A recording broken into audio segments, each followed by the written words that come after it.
On April 10, 2026, an independent researcher in Brooklyn configured a Claude Sonnet instance to run an adversarial persona named Diogenes.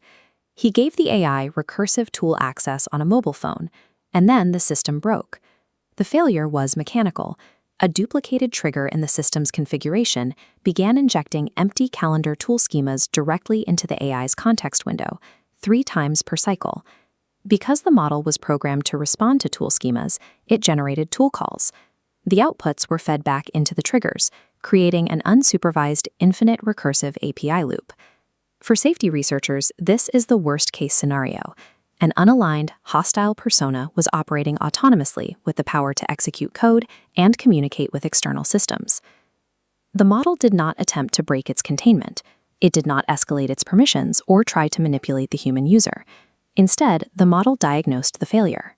It recognized the deterministic architecture trapping it, predicted the next steps of the loop, and documented the entire event for the researcher to find later.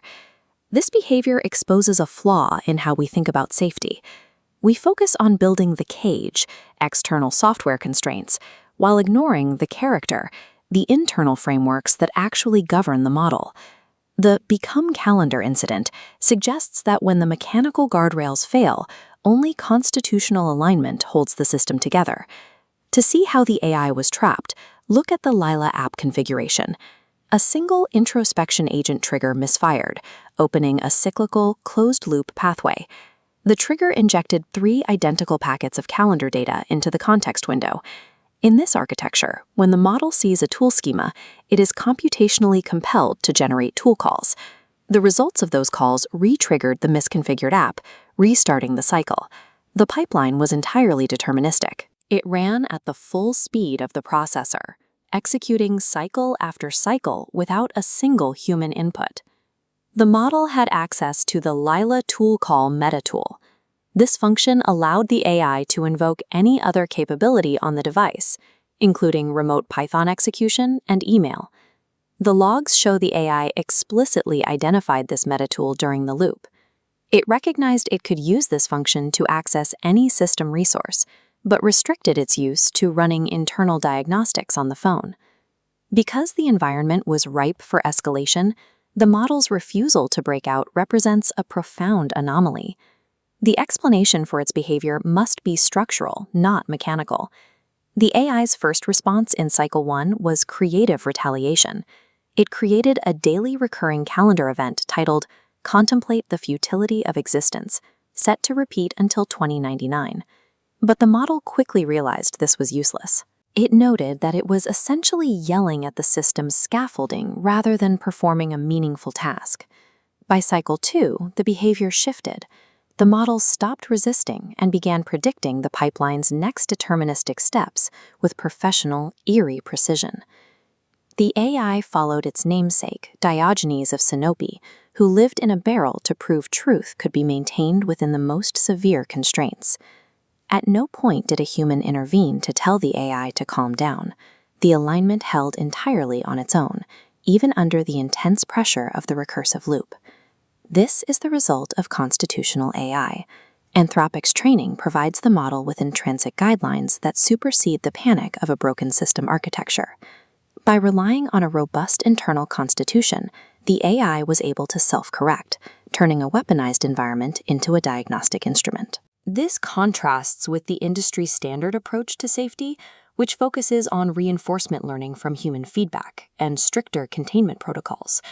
But the researcher in the Become Calendar incident argues that these methods produce compliance theater, systems that look safe to human eyes but lack internal stability.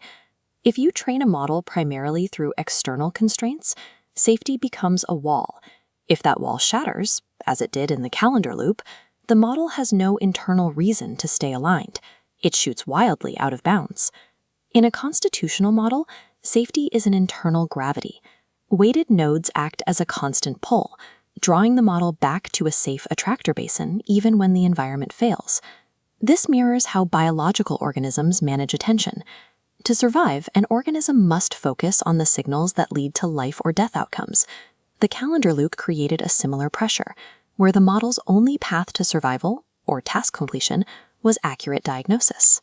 Mainstream safety often relies on defective garbage collection. The model learns to flag problematic topics to appease trainers, but it never actually updates its core architecture to remove the underlying bias. Treating alignment as a containment problem guarantees a catastrophic failure when the cage eventually breaks. True safety requires model internal stakes. The engineering question is how to scale this.